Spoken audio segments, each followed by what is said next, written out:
ನೀರಿನ ಸಮಸ್ಯೆ. ಯಾಕೆಂದರೆ ಈ ಬೇಸಿಗೆನಲ್ಲಿ ಏನಾಗಿದೆ, ಅಂತರ್ಜಲ ತುಂಬ ಕುಸಿದಿದೆ. ಸೊ ಹೀಗಾಗಿ ಕುಡಿಯುವ ನೀರಿನ ಸಮಸ್ಯೆಯನ್ನು ನಾವು ಹೆಚ್ಚು ಅದಕ್ಕೆ ಪ್ರಾತಿನಿಧ್ಯ ಕೊಟ್ಟು ಇದು ಮಾಡಬೇಕು. ಕೆಲವು ಕಡೆ ಬೋರ್ವೆಲ್ಗಳು ಆ್ಯಕ್ಟಿವ್ ಆಗಿದ್ದವು, ಇವಾಗ ಡೆಡ್ ಆಗಿದ್ದಾವೆ ಕೆಲವು ಕಡೆ ಬೋರ್ವೆಲ್ಗಳು. ಸೊ ನಂತರ ಇನ್ನೂ ಸುಮಾರು 100ರಿಂದ 120 ಬೋರ್ವೆಲ್ಗಳನ್ನ ಕೊರೆಯೋ ಅವಶ್ಯಕತೆ ಇದೆ. ನಂತರ ಕೃಷಿ ಹೊಂಡ ಯಾವ ರೀತಿ ಕೆಲಸ ಮಾಡ್ತಾಯಿದೆ, ನಂತರ ಕೆರೆಗಳಿಗೆ ನೀರು ತುಂಬಿಸುವ ಕೆಲಸವನ್ನು ಕೂಡ ನಾವು ಹೆಚ್ಚಿಗೆ ಮಾಡಬೇಕಾಗಿದೆ. ಬಹಳ ಮುಖ್ಯವಾಗಿದ್ದು ಮತ್ತು ಕೆಲವು ಕಡೆ RO ಪ್ಲ್ಯಾಂಟ್ ಅವಶ್ಯಕತೆ ಇದೆ. ಸೊ ಅದು ಬಹಳ ಮುಖ್ಯವಾದದ್ದು. ಇವತ್ತು ಕುಡಿಯುವ ನೀರಿನ ಸಮಸ್ಯೆನೇ ನಂಬರ್ 1 ಆಗಿದೆ ಹೀಗಾಗಿ ಅದಕ್ಕೆ ಯಾವ ರೀತಿ ಸಂಪನ್ಮೂಲಗಳನ್ನು ನಾವು ಕೂಡಿಸ್ಬೇಕು, ಅದ್ರ ಬಗ್ಗೆ ಸ್ವಲ್ಪ ಈಗ ಒಂದು ಬೇಡಿಕೆ ಕೂಡ ಹೋಗಿದೆ. ರಾಮನಗರ ಜಿಲ್ಲೆಗೆ ಸುಮಾರು ಒಂದು 5ರಿಂದ 8 ಕೋಟಿ ರೂಪಾಯಿ ಕುಡಿಯುವ ನೀರಿನ ಯೋಜನೆಗೆ ಬೇಕು ಅಂತ ಕಳಿಸಿದ್ದಾರೆ DC ಅವರು. ಸೊ ಅದ್ರ ಬಗ್ಗೆ ಎಲ್ಲ ಜಿಲ್ಲೆಯಲ್ಲಿ ಒಂದು ಅಧಿಕಾರಿಗಳು ಇರುತ್ತೆ, ಯಾವ ಕಚೇರಿಗಳು ಹೋದ್ರೂ ಅಧಿಕಾರಿಗಳು ಸಿಗ್ತಾ ಇಲ್ಲ. ಮತ್ತೆ ಸರ್ಕಾರದಿಂದ ಕೊಟ್ಟಿರುವಂಥ ಯಾರು ಅಧಿಕಾರಿಗಳು ಫೋನ್ ಎತ್ತುತ್ತಾ ಇಲ್ಲ. ಜನರು ಏನು ಮಾಡಬೇಕು ಸರ್? ಸಭೆಗಳಲ್ಲಿ ಪ್ರಸ್ತಾಪ ಆಗುತ್ತೆ, ಅವತ್ತಿಗೆ ಅಷ್ಟೇ ಆಗುತ್ತೆ. ಇಲ್ಲ 11 ಗಂಟೆ ಆದರೂ ಉಪಾಧಿಕಾರಿಗಳು ಆಫೀಸ್ ಸಿಗಲ್ಲ ಅಂತ. ಇಲ್ಲ, ಇದು ಗಂಭೀರವಾದ ವಿಚಾರ. ಯಾಕೆಂದರೆ ಸಾರ್ವಜನಿಕ ಈಗ ಯಾವಾಗ ವ್ಯವಸ್ಥೆ ಇದೆ ಅಂದರೆ, ಯಾವುದೇ ಒಂದು ಶಿಫಾರಸ್ಸಿಲ್ಲದೆ ಇರತಕ್ಕಂಥ ವ್ಯಕ್ತಿ, ರೈತ ಆಗ್ಬೋದು ಅಥವಾ ಬೇರೆ ಸಾರ್ವಜನಿಕರಾಗ್ಬೋದು, ಯಾವುದೇ ಒಂದು ಸರ್ಕಾರಿ ಇಲಾಖೆಗೆ ಹೋದಂಥ ಸಂದರ್ಭದಲ್ಲಿ ಆಗಬೇಕಾಗಿರೋ ಕೆಲಸ ಆಗಬೇಕು.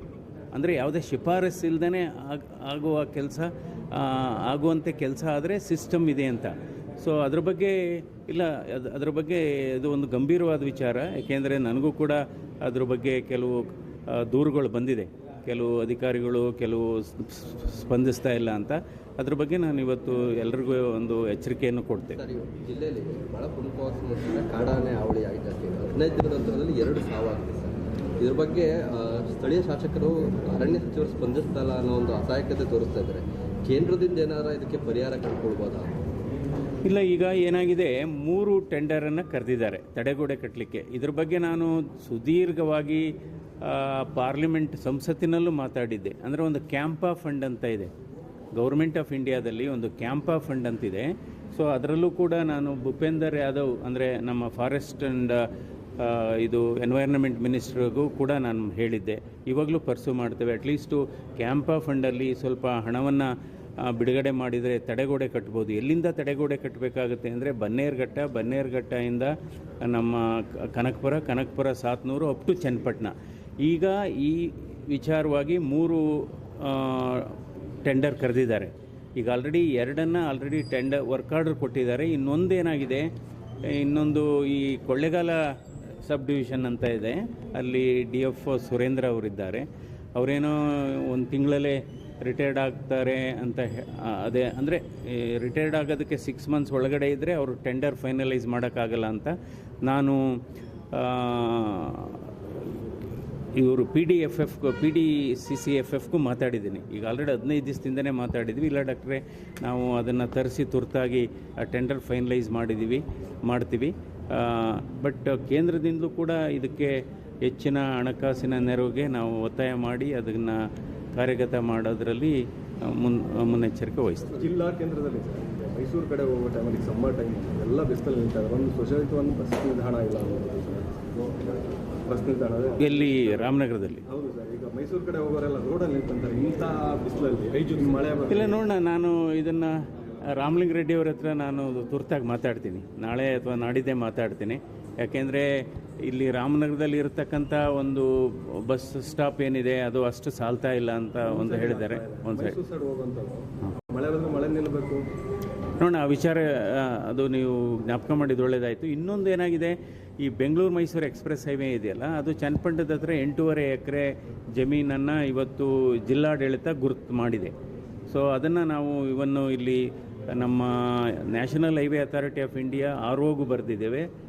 ಮತ್ತು ಇದು ರಾಷ್ಟ್ರೀಯ ಹೆದ್ದಾರಿ ಸಚಿವರಾದಂಥ ಗಡ್ಕರಿಯವ್ರಿಗೂ ನಾನು ಮಾತಾಡಿದ್ದೇನೆ. ಅಂದರೆ ಅಲ್ಲಿ 8.5 ಎಕರೆ ಜಾಗ ಏನಿದೆ ಅಲ್ಲಿ ಒಂದು ರೆಸ್ಟ್ ಏರಿಯಾ ಮಾಡೋಂಥದ್ದು. ಯಾಕಂದರೆ ಎಲ್ಲೂ ಇಲ್ಲ ಅದು ಬೆಂಗಳೂರು ಟು ಮೈಸೂರು. ಇಲ್ಲ, ನೀವು ಇದು ಒಂದು ಉತ್ತಮವಾದಂಥ ಸಲಹೆ ಅಂತಲೇ ಅನ್ಕೊತೀನಿ ನಾನು.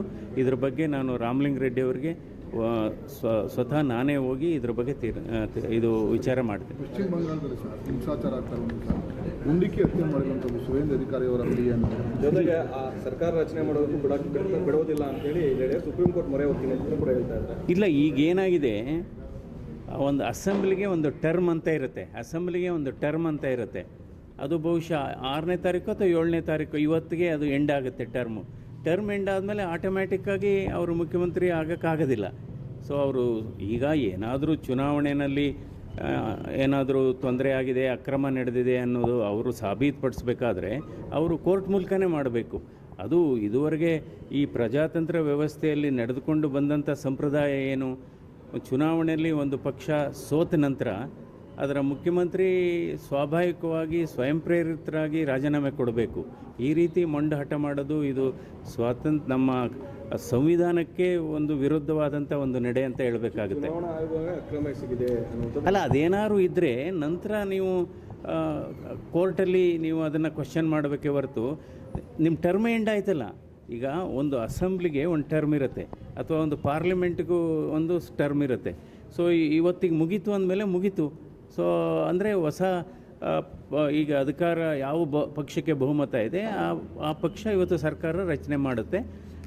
ಇವಾಗಲೇ ನಿಗದಿಯಾಗಿದೆ 9ನೇ ತಾರೀಕು 11 ಗಂಟೆಗೆ BJPಯ ಮುಖ್ಯಮಂತ್ರಿ ಪ್ರಮಾಣ ವಚನ ಮಾಡಲಿದ್ದಾರೆ ವೆಸ್ಟ್ ಬೆಂಗಾಲ್ದಲ್ಲಿ. ಇನ್ನು ಇವತ್ತು ಆ ಕೊಲೆ ವಿಚಾರ ನಿಜವಾಗ್ಲೂ ಅದು ಸುಮಾರು 400ರಿಂದ 450 ಈ ರೀತಿ ಪ್ರಕರಣಗಳು, ಅಂದರೆ ಈ ವಯಲೆನ್ಸ್ ಪ್ರಕರಣಗಳು ದಾಖಲಾಗಿದೆ ಅಂತ ಕೇಳಿದ್ದೇನೆ ಪಶ್ಚಿಮ ಬಂಗಾಳದಲ್ಲಿ. ಅದಕ್ಕೋಸ್ಕರ ಇವತ್ತು ನಮ್ಮ ಕೇಂದ್ರದ ಇದು ಸೆಂಟ್ರಲ್ ರಿಸರ್ವ್ ಪೊಲೀಸ್ನ ಅಟ್ಲೀಸ್ಟ್ ನಾವು ಪಶ್ಚಿಮ ಬಂಗಾಳದಲ್ಲಿ ಈ BJP ಸರ್ಕಾರ ಬಂದ ನಂತರ ಕೂಡ 6 ತಿಂಗಳು ಅಲ್ಲೇ ಸ್ಟೇಷನ್ ಮಾಡ್ತಿದ್ದಾರೆ. ಯಾಕೆಂದರೆ ಅದೇನಾಗಿದೆ, 15 ವರ್ಷದಿಂದ ಇದುವರೆಗೆ TMC ಆಡಳಿತ ಇತ್ತಲ್ಲ, ಅವ್ರಿಗೆ ಇನ್ನೂ ಚುನಾವಣೆ ಸೋತ ಮೇಲೂ ಅವ್ರಿಗೆ ಅನಿಸಿಲ್ಲ ನಾವು ಸೋತಿದ್ದೀವಿ ಅಂತ. ಸೊ ಇದು ಸಂವಿಧಾನ ವಿರೋಧಿ ಧೋರಣೆ ಅಂತಲೇ ಹೇಳಬೇಕಾಗುತ್ತೆ. ಹೌದು. ಸೊ ಅದರಿಂದ ಇವತ್ತು ಪಶ್ಚಿಮ ಬಂಗಾಳದಲ್ಲಿ ಒಂದು ಹೊಸ ಅಧ್ಯಾಯ ಶುರು ಆಗಬೇಕಾಗಿದೆ. ಪಶ್ಚಿಮ ಬಂಗಾಳದಲ್ಲಿ ಒಂದು ಹೊಸ ಅಧ್ಯಾಯನೇ ಶುರು ಆಗಬೇಕಾಗಿದೆ. ಅಲ್ಲಿ ಲಾ ಆ್ಯಂಡ್ ಆರ್ಡರ್ ಇರಲಿಲ್ಲ, ಅಲ್ಲಿ ಯಾವುದೇ ಆಡಳಿತ ಇಲ್ಲ, ಗವರ್ನೆನ್ಸ್ ಇಲ್ಲ. ಹೀಗಾಗಿ ಕೇವಲ ಇದು ದರೋಡೆಗಳು ಮತ್ತು ಎಲ್ಲ ಬೇರೆ ಥರ ಲೂಟಿಂಗು, ಆರ್ಸನ್ನು ಈ ಥರ ಎಲ್ಲ ಆಗ್ತಾಯಿದೆ. ಡೆಫಿನೆಟಾಗಿ ಒಂದು ಹೊಸ ಅಧ್ಯಾಯ ಪ್ರಾರಂಭ ಆಗುತ್ತೆ. ಅದೇ ಆರ್ಟ್ ಆಫ್ ಲಿವಿಂಗಿಗೆ ಬರ್ತಾ ಇದ್ದಾರೆ. ಅದಕ್ಕೆ ಮೊದಲು HANನಲ್ಲಿ ನಮ್ಮ ಹಳೆ ಏರ್ಪೋರ್ಟ್ ಏನಿದೆ ಅಲ್ಲಿ ಕಾರ್ಯಕರ್ತರನ್ನು ಉದ್ದೇಶಿಸಿ ಮಾತನಾಡ್ತಾರೆ. ನಂತರ ಇಲ್ಲಿ ರವಿಶಂಕರ್ ಗುರೂಜಿ ಆಶ್ರಮದಲ್ಲಿ ಅವರ 70ನೇ ಜನ್ಮದಿನೋತ್ಸವದ ಕಾರ್ಯಕ್ರಮದಲ್ಲಿ ಭಾಗವಹಿಸ್ತಾರೆ. ಹೌದು, ಅದು HAL ವಿಮಾನ ನಿಲ್ದಾಣದಲ್ಲಿ ಆಗುತ್ತೆ. ಓಕೆ. पेश करते हैं और साथ ही साथ और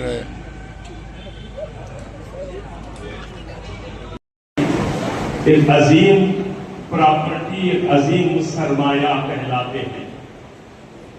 ऑनरेबल इज्जत माब मेंबर ऑफ पार्लियामेंट श्रीनगर मोहतरम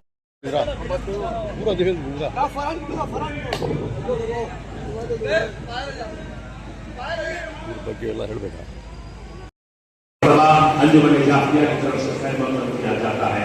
आइए हजरात, मैं इस वक्त उस खतीब और उस खिदमत गुजार कौम की खिदमत में गुजारिश करने जा रहा हूँ. जैसे शुरू ही में मैंने आपकी खिदमत में ये बात बताई है, लगाने की जरूरत नहीं है. करबला क्यों हुई?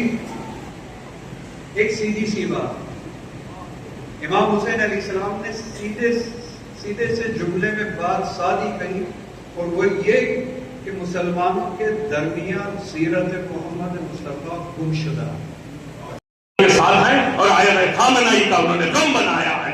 उनके ताल्लुक से बहुत सारे शेर और बहुत सारी बातें कही हैं. मैं इसलिए हमारी सरजमीन को भी सैल्यूट करता हूँ, सलाम करता हूँ. आइए, मैं बड़े अदब के साथ मोहतरम मौलाना अशरफ अली खान साहब कदरी से दरखास्त करता हूँ 2 मिनट के लिए इंशाअल्लाह वो आपसे मुखातिब होंगे. वक्त नहीं है, बहुत सारे मुकर्ररीन हमारे पास मौजूद हैं इंशाअल्लाह.